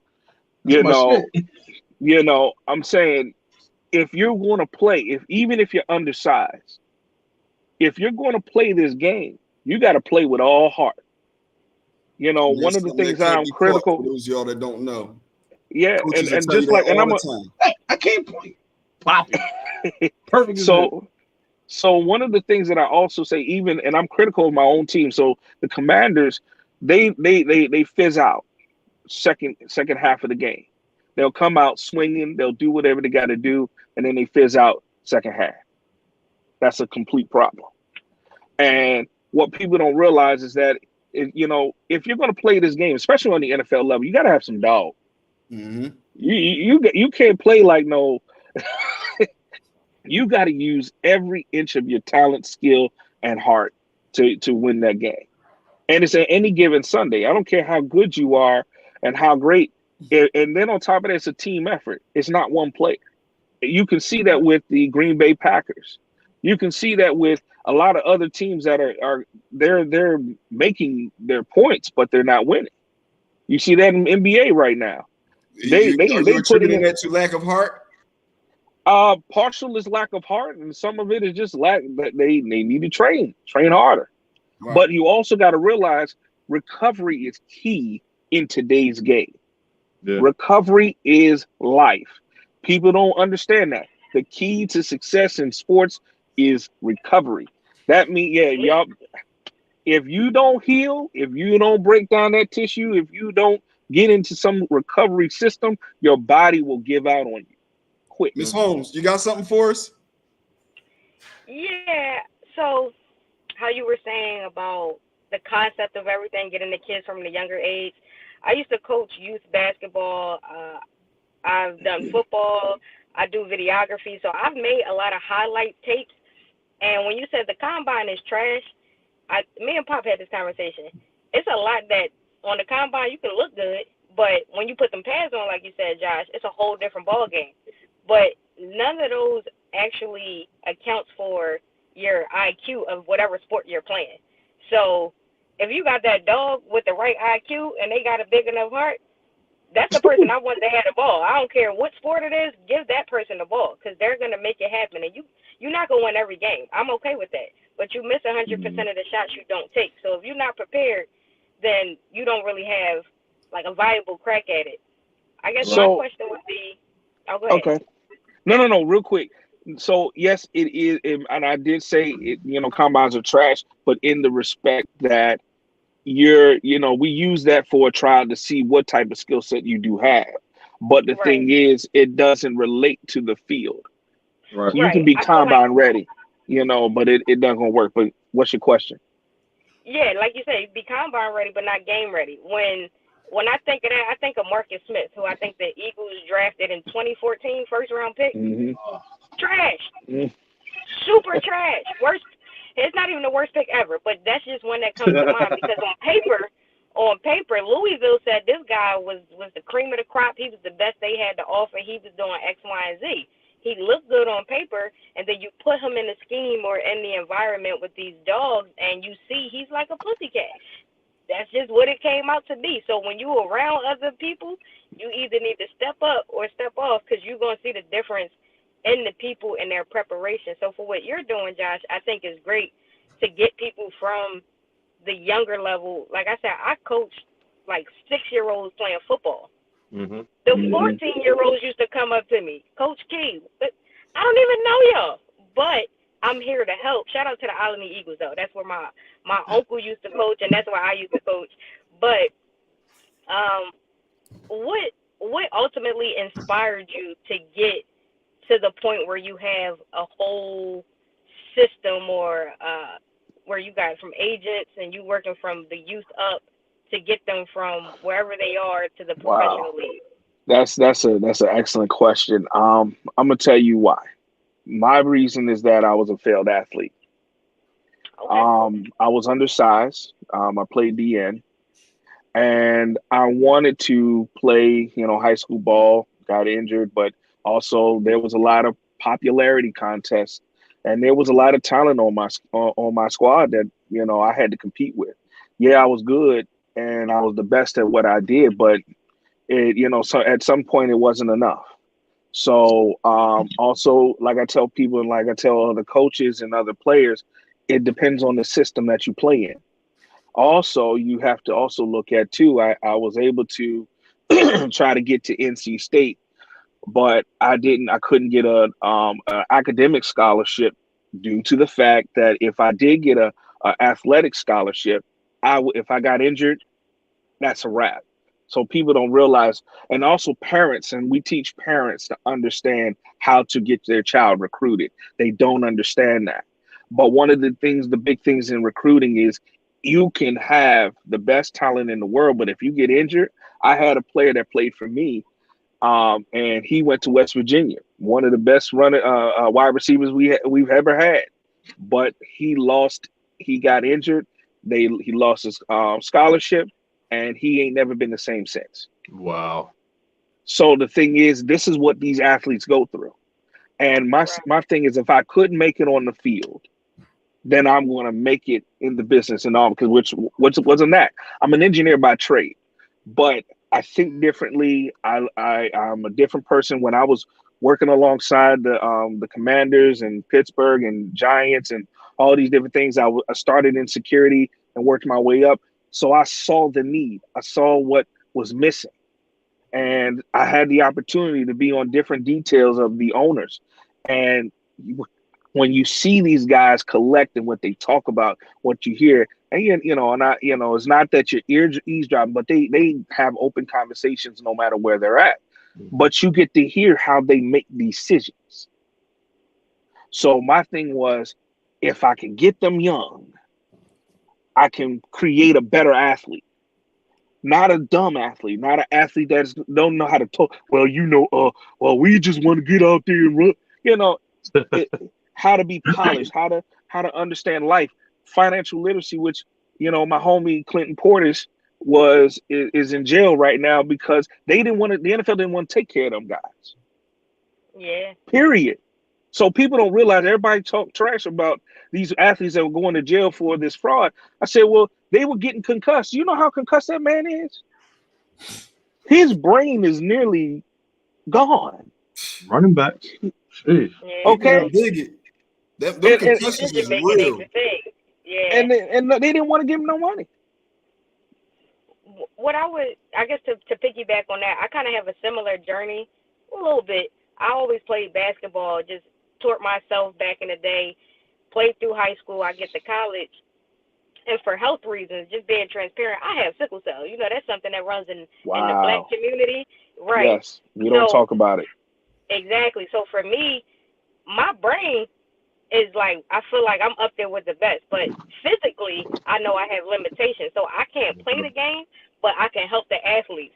And it's more to it than just what you do on the court. Like you said, mental health is very critical, and that's something that needs to be, like, it's being more talked about and on the forefront. But it's a big part of your performance. It can either make or break you, you know, depending on the person that you are. So it hurt me to know, dang, I can't even hoop no more because I can't keep up with their conditioning. However, I ended up becoming the videographer for the women's basketball team up at IUP, and they would use my footage in their practices because I know the plays. I'm calling it out. I see what it is. I'm basically like they coach in the sky. So when I got back home, it was like, all right, I got to be into coaching some way, somehow. My son is going to be 6 months on the 1st. I feel like I want him to come up watching me lead other people and give him an option. If he wants to go into sports, he know I'm that person and I'm surrounded by those people. If not, I love you anyway. We'll do that on your time. But when it comes to like me just seeing different athletes, I've helped so many people that I don't even know. Just being at a game, if I'm filming and I pull you to the side, look, I see you do this. This is what you need to do. They go out there and do it. Now they thanking me. I'm like, you don't got to pay me for it. I'm just seeing it. It's just, I just want you to be a better athlete so I can have a better like experience watching the game. But it all comes full circle. So you get them young and they're impressionable, but you teach them the right way. They can teach the older kids, and it continues to build a better pool of talent. Now we're not worried about, like you said, financial literacy because we don't know how to do it. Now people are teaching their kids about investing in stocks and how to spend your money, how to save your money. They don't teach you none of that in school. They don't teach you nothing about credit in school. But when you become a multi-millionaire overnight, like you see to jump sports with basketball, the Spurs player, he's 19. They just cut him. He was a first-round draft pick last year. They just cut him because he out here exposing himself, and now you about to get sued. Yeah, to women on the staff and other players, like, what are you doing? But that could be something mental.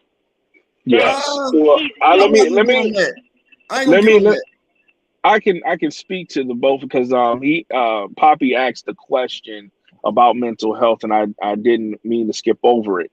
But the whole fact of mental health is a big deal. See, one of the things that also goes into choosing an athlete is the interview phase. See, most of them, they need a dog to win the game, but the thing is, their character is horrible. So you got to also understand your character can ruin. Like, remember, they said one bad apple can spoil the whole bunch. Ruin a bunch. So the thing is, he could be the best athlete on the field, but a horrible person across the board. So most of these guys get into the league. They are overnight sensations. They become multi-billionaires. And see, the reason why I say billionaires is because their money is over $1 trillion of all Black athletes, including our community, that is being transferred and it's going out instead of going back into our communities. So these guys have the opportunity to become billionaires, but they don't have that mindset. But also, the thing that also because I have a program called The Athlete Speaks, and I'm getting ready to relaunch it, because what we're going to do is we're giving the space for athletes, pro all the way down to the high school level, because they need to understand the mindset. The mind is a terrible thing to waste, but it's also a horrible situation if you don't keep working at it, working and building and changing. Because I'm gonna tell you, I'm gonna be honest with you, a lot of these athletes have trauma. I hate to bring this up again because he's a Philly guy, but Will Smith didn't come out and tell everybody until he, I think it was recently, where he experienced trauma from his dad beating on his mother. So in return, his defense mechanism when he's backed up in the corner is to fight or to revert to the issue. When all that happened, the projects down on Ridge Avenue, I've heard firsthand about that happening. Exactly. Rich. So everybody does it. So okay, everybody's asking the question: why are these athletes going to jail left and right because of domestic violence? Well, domestic violence started in their own home. Some of them are victims. They're victims of it, but it never gets resolved. They don't get help. All right. We have to put this part in there with the domestic violence aspect. That also has to do with the CTE. Well, yes. Well, the slamming see, of they the didn't. brain against the skull. I know that's a form of trauma, but what I'm saying is it doesn't always have to be that they No, it's witnessed not a it form growing of. up. No, it's trauma to the brain. It Well, doesn't yeah, have but to it's be. called T. Let me finish, please. You can correct me afterwards. You don't necessarily have to witness it coming up, but I can tell you firsthand, a lot of players that play contact sports, it lowers your temper. You dig what I'm saying? And that happens from all the knocking of the head and stuff like that. And with a short temper like that short fuse, that also turns into domestic violence also. So that is so we cannot call it trauma. Trauma, because see the difference between trauma and traumatic brain injury or a concussion. Those are two different things. Because trauma is something that you receive from somebody assailing you or something of that nature. But a traumatic brain injury is from a collision that comes from the brain being jolted in a direction it's not supposed to be and not being able to recover. If you understand, yes, it does cause domestic violence because if you understand anything about a concussion, each time you get a concussion, it takes a lot longer to recover. Alex Hernandez killed a woman because he did not have his sensory. Mr. Josh, I can't let you slip away with that one. Definition of trauma: a deeply distressing or disturbing experience. That's number one. Number two, physical injury. Trauma. Physical injury, It but doesn't you got to necessarily have to be caused by define somebody. physical injury. If I run into the wall head first, full speed, that's trauma to the brain. It will cause a traumatic brain injury, but it is trauma to the brain. Hospitals have the trauma center, trauma unit, trauma Yeah, department. they call it trauma. But one of the things that when we talk about trauma too, and that's one of the things I urge everybody to go listen and go take these classes of trauma. We understand what trauma is, trauma to the brain, trauma to this, trauma to that. But your definition, that is a broad definition when you're talking about trauma. And when we're relating it to domestic violence and also a collision playing the football It game. wasn't a broad definition. It was a definition solidifying what you said and solidifying what I said. But Okay. we're running out of time. We're going a little overtime. Mr. Jackson, you got any questions for Mr. Wallace? I do have a question. Kids, like you said, you start out with the kids young. So if you take you do all sports, correct? Yes. All right. Everyone says that their kid is the best. So is there a process that y'all go through, like an interview process with to determine who you would want to help? Yes. Nah, this kid ain't going. No, it's not Yes. even worth our time. So you funny, but I'm gonna be honest with you, and we've seen this with a lot of parents, and I definitely Key, I definitely know that you've seen this on many different occasions. Is that a parent is vicariously living through their child, and they're trying to say, "Oh, my kid is the best." Well, we had a guy, a young kid on our field playing a game, and me and the coaches sat him down and said, "You know what? You just can't. We can't have you playing. He's not paying attention." And the parent went off and I'm gonna take my son, I'm gonna go to another team. And I said, do you not actually, and I had the president of the league, I had the president of the organization and the rest of the coaches. And they said, well, let me ask you a question. Did you want your kid to get hit and die on the field? Or you want your child to live and thrive? If this is not what they don't want to play it, then they're not. So the interview process we put them through is we want to know what's inside their head.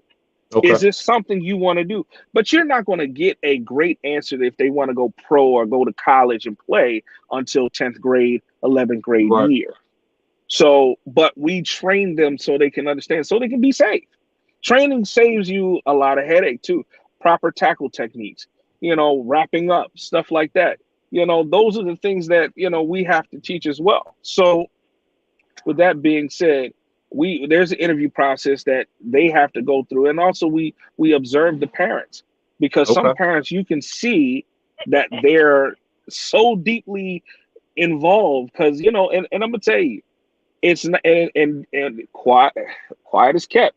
It's not just the father. Oh, It's the mother.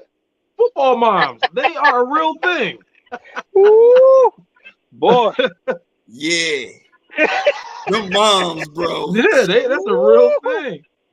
Did you see the mom that threatened the boy that tackled her son and had him running on the field? Yeah. Oh man, but I mean that's the reality. That's Right. the reality. And and being a parent myself, my son asked me, he wanted to play ball, and I said, first of all, you don't have to be like me. Number one, if you go play golf, you want to go play tennis, if you want to go play lacrosse, because guess what? They're getting full rides for lacrosse. But we don't expose. They don't expose other sports to our kids. We understand football. Everybody's not going to make it to the pros. Right. That's the understanding that everybody got to understand.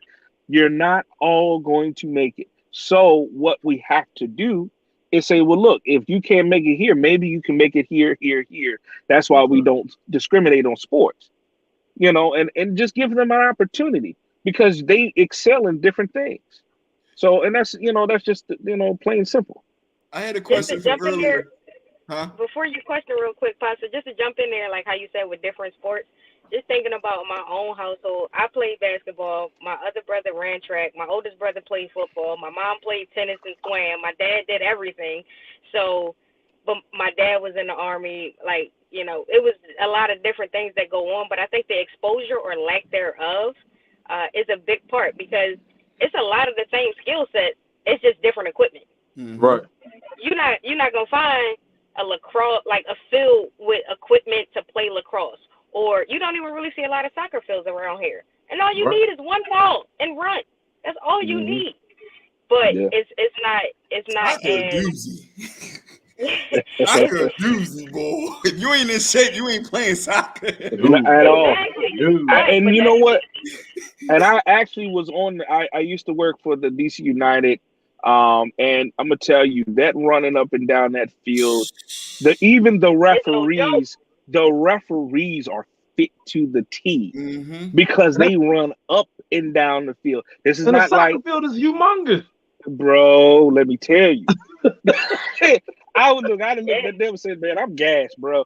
And I mean, because at any moment you have to shift directions and go to the opposite side of the field because somebody didn't kick the ball the other way.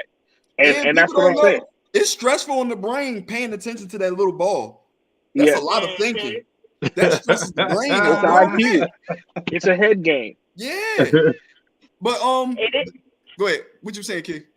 No, I was just gonna say it definitely is with the head game, but I think if we had a platform or a place and opportunity for these kids to dive into other sports, I don't see why we wouldn't dominate other sports like we do in the NFL, the NBA, Golf.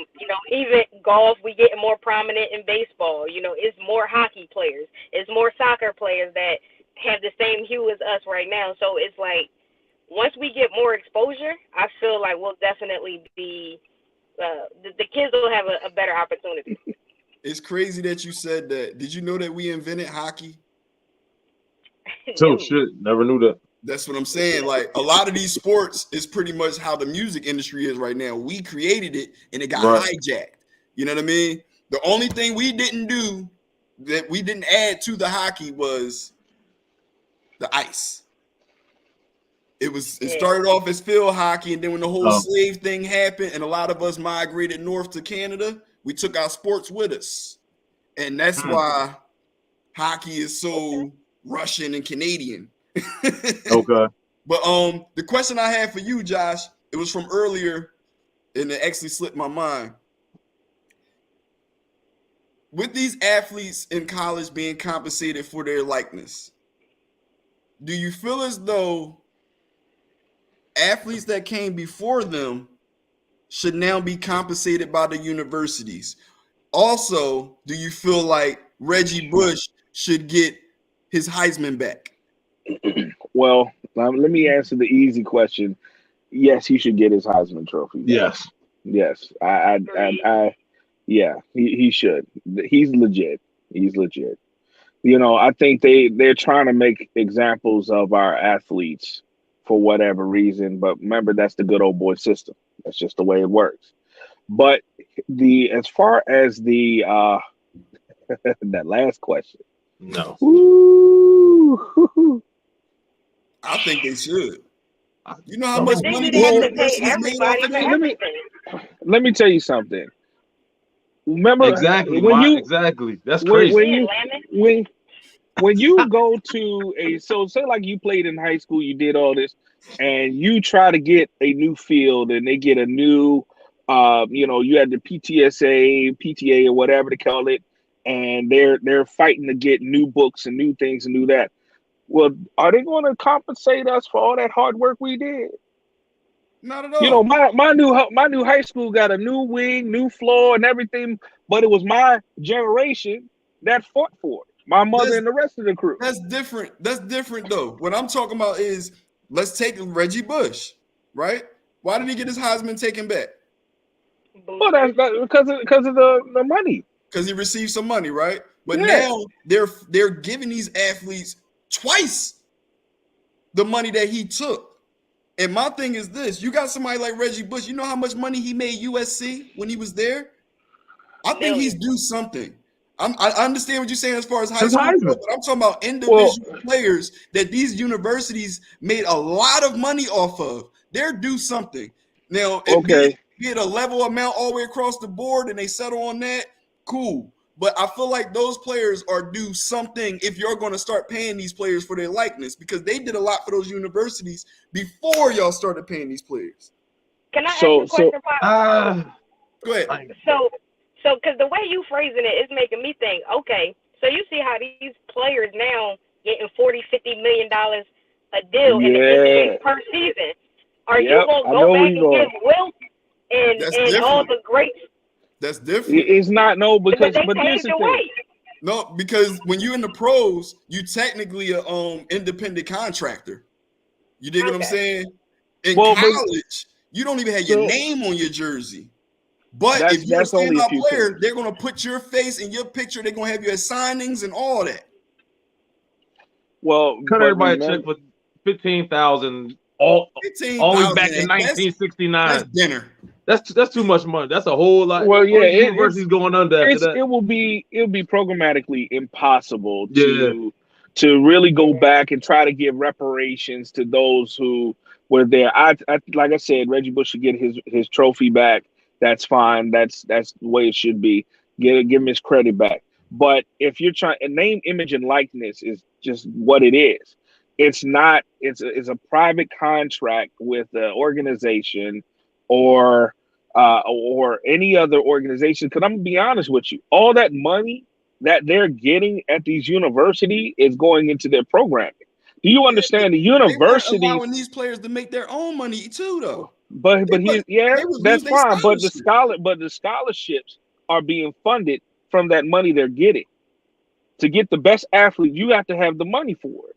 So if you think about it, it's $100,000 to get in half of these big D1 colleges. I would say the 80s, Lamont. You said who?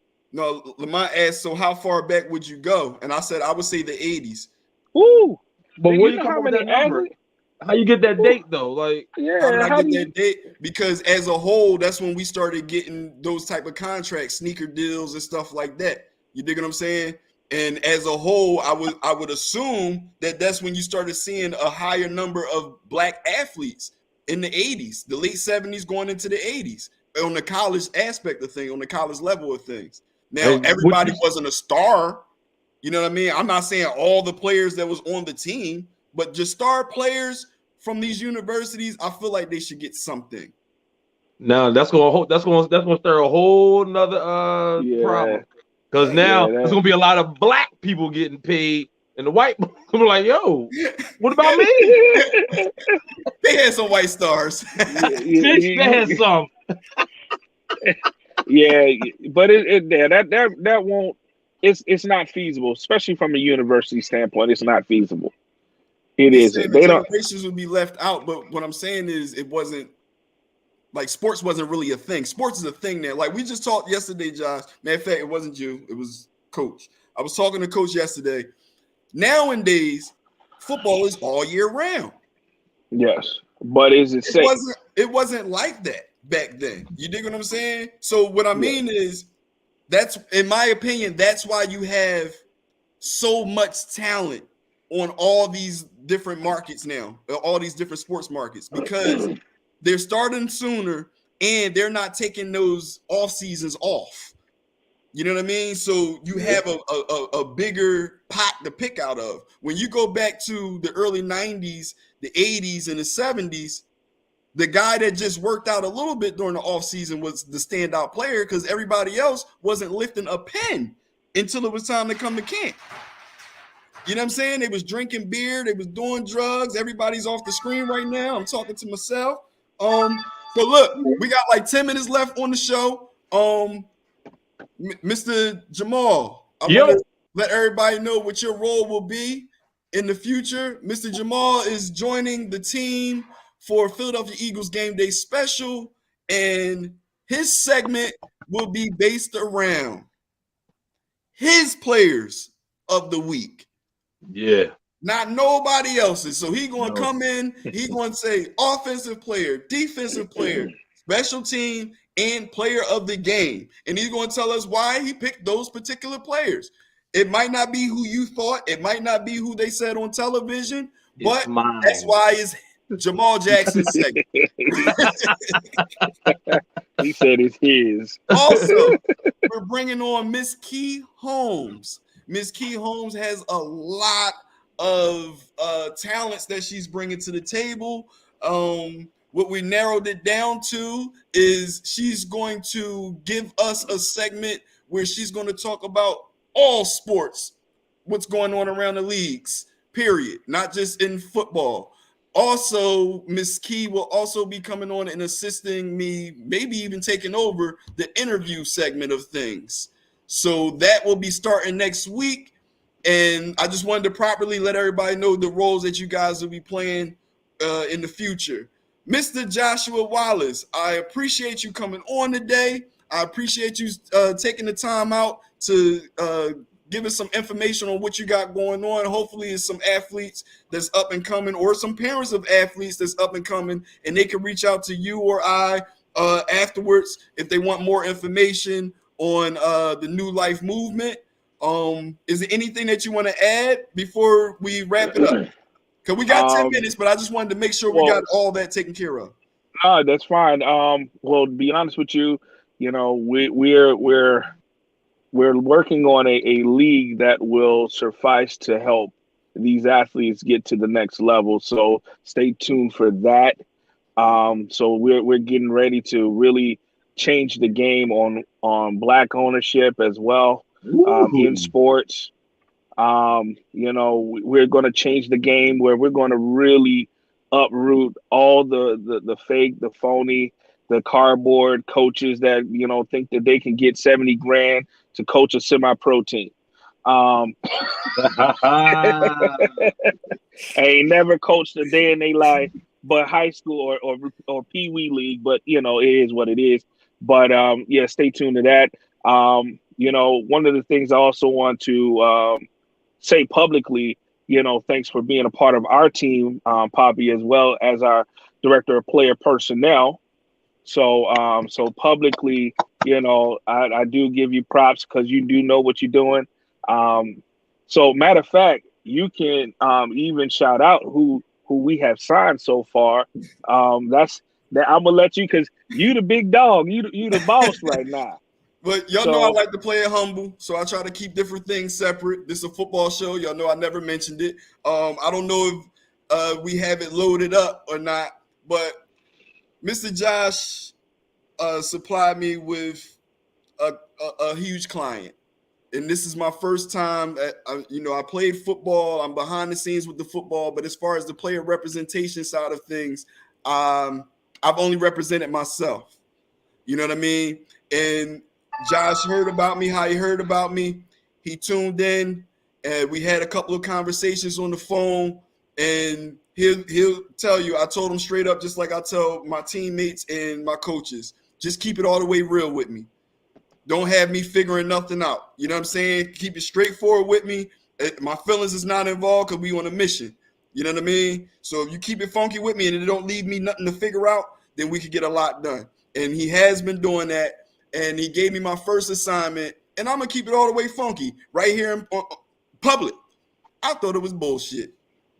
He sent me my first assignment. I was like, all right. He want to see if I really can break down film and you know what I mean? All right, cool.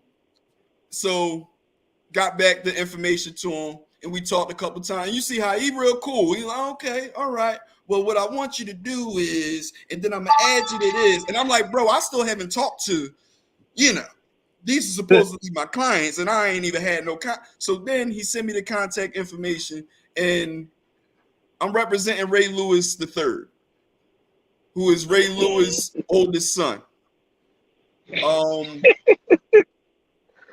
that being said, like, it's real. It's real. I got on the phone with him, and as humble as his father, as polite as his father, it's him. You dig what I'm saying? So at that point, it was like, all right, cool. Now it's time to work. You know what I mean? So I appreciate you for believing in me, Mr. Wallace. You see, I got a lot going on, but I'm trying to keep it going. That's my man right there, Tyreek Chambers. We've been friends since the 6th grade. And he's vouching for me. I stay working, especially when it comes to football. Like, I can't live without it. Football is the perfect woman. Football is the perfect woman. She has hurt me. She has played me. She has made me quit and just leave. But for some reason, I'm my happiest when I'm with her. You dig what I'm saying? There you go. That's football. But while we're here, let's get some of this housekeeping out the way. This is the big exclusive network. If you didn't already know, this is the Philadelphia Eagles Gameday Special. Tonight, we will have the Poppy Montega show at 9 o'clock. I think Bredger Samuels will be hosting it tonight because we have a special guest. So Bredger Samuels will be on the Poppy Montega show tonight. So if y'all want to tune in tonight at 9 o'clock, it's available on Facebook. No, I don't know what that is. It's available on Facebook and it's available on YouTube. Then, there you go, Bredger Samuels, Sundays at 9 p.m., the Urban Love Doctor. And if you have any questions about your love life, feel free to submit it in. On Monday, from Monday through Friday, 9 a.m. until we have Keeping It Real with Big Roll in the morning. He took a week off. He'll be back Tuesday. So chances are me and Big Shannon will be hosting that tomorrow morning for the last hoorah until Big Roll comes back. Monday night, we have Think Different, hosted by Lashia, Think Different TV. That's Monday night at 9 p.m. Tuesday evening, we have the big exclusive podcast hosted by Lamit, Angry OG, big exclusive, and comedian Top Flight. Wednesday nights at 9, we have the Rabbit Hole 13, hosted by Taj Mahal, Bianca Monroe, and they call him Mr. Cheese. Thursday, we have Foreplay with B. Every Thursday night at 9 p.m. Once again, this is not a show for the children. This is a show for you nasty folk out there. You know what I'm saying? They talk everything. And she be having the girls out. I forgot what she called the girls. They got names. She named the twins, but she have them out too. So if you want to stay, tune in Thursday at 9 p.m. Friday and Saturday is still open. We're open looking for more. Coco and Chanel. There you go. Thanks, big exclusive. The twins' name is Coco and Chanel. Tune in to Foreplay with B every Thursday at 9 to see Bianca, Coco, and Chanel. With that being said, if we have anybody else out there that would like to join the Big Exclusive Network, feel free to reach out to me, Big Exclusive, or anybody else that is a part of the network. And can I make this announcement, Ms. Holmes? Of course. Ms. Holmes, I met Ms. Holmes when I was handling some work for Josh. And Ms. Holmes was brought to my attention. And those of y'all that know me, y'all know I like to build a relationship. We're not going to just, yo, I need you to do this. All right, cool, bye. No. We chopped it up a little bit. She told me a little more about herself and everything. And I'm like, man, we might be able to do a little more work than that together. You know what I mean? So Ms. Holmes may be joining us with the NPSEG with Mr. Wallace. The more the merrier.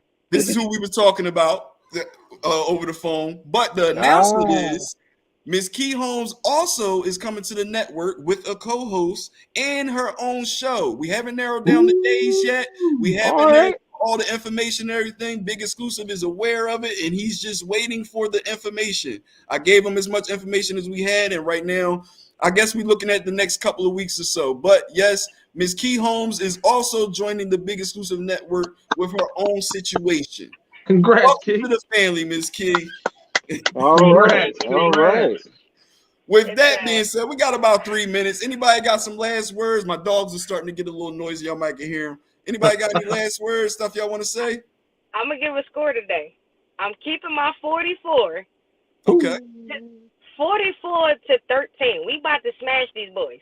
You giving them 13? I'm going to give them 13. I'm going to give them a touchdown and 2 field goals. That's so generous. That's so generous. Because we about to run it up on them so much. We going to make a bad play here or there. And they get paid the same way we do. So I'm going to give them the benefit of the doubt of getting some points on the board. But we're going to score more than 40. Not to cut you off, but to cut you off, how could I forget? We're about to premiere a new show called The Formula, hosted by Lamit. And if y'all don't know Lamit, they call him Angry OG. He's a character, bro. This dude is a character. And I'm going to just give y'all forewarning. Keep your feelings out of it. If you're going to interact with him, keep your feelings out of it because he will say some shit. You dig what I'm saying? He will say some shit. So keep your feelings out of it. Jamal Jackson, what you got for us? I got the Eagles win, man. I said I'm gonna go to the 30s. I gotta be realistic. They're all professionals, but man, the hell with them. Man. I don't want to give them over 10 points. Somebody gotta get a touchdown somehow, some way. That's just the way the law works in football, but they're not pitching a shutout. Give us some scores. Give us a score. Give us a score. 35-10. 35-10. Mr. Wallace. I don't know if you're going to be a Commanders fan or if you're going to be a logical football fan. What you got for us? Well, well, you know what? I'm always going to be a Redskin fan. There we go. That's a true diehard. That's a racial slur. No, not according to all those people who actually got a totem pole with the name Redskins on it. It ain't never changed yet. Anywho, you gotta show me that. The whole thing is I'm going to give. I would just the benefit of the doubt. I'll give. Man, I'll give the Steelers 14, but I will give the Eagles 35. Okay. Big Exclusive says the Steelers in the come on, man, last minute field goal, 24-21. And Tyreek Chambers added the Eagles will win 35-21. Lamit said the Seahawks will run all over the East Rutherford Midgets. And I'm going to say that the Eagles will win 28-9. Somehow, some way, this Steelers team will score a touchdown and score a safety off of some fluke, and that ain't gonna happen. 28-9. That won't happen. I don't think they're gonna get no safety off the Eagles. No, that'd be impossible. Well, here's a scenario where it could possibly happen. They kick the ball to Covey. Y'all figure out the rest. Y'all figure out the With that being said, y'all should have kept it the Washington football team. Go ahead, what you say? They should have kept it the Washington football team and left it at that. I kind of dig that name. Listen, we're gonna put that one to bed, bro. Mr. Wallace is always around. Pretty sure he would love to tune in another time whenever we can do it again. That's our show for today, people. I appreciate everybody tuning in today. For Jamal Jackson, Ms. Key Holmes, Mr. Wallace, who stuck around with us, I'm Poppy Montega. This is the Philadelphia Eagles Game Day Special. Go Birds! Bird game, baby. Commanders all day. For dick riders soon. Ain't no more room left. So if you playing the dick ride, a little late. Fly, Eagles, fly on the road to victory. Fight, fight, fight. Yo, we going all the way this year, man. We going all the way this year. Philadelphia Eagles.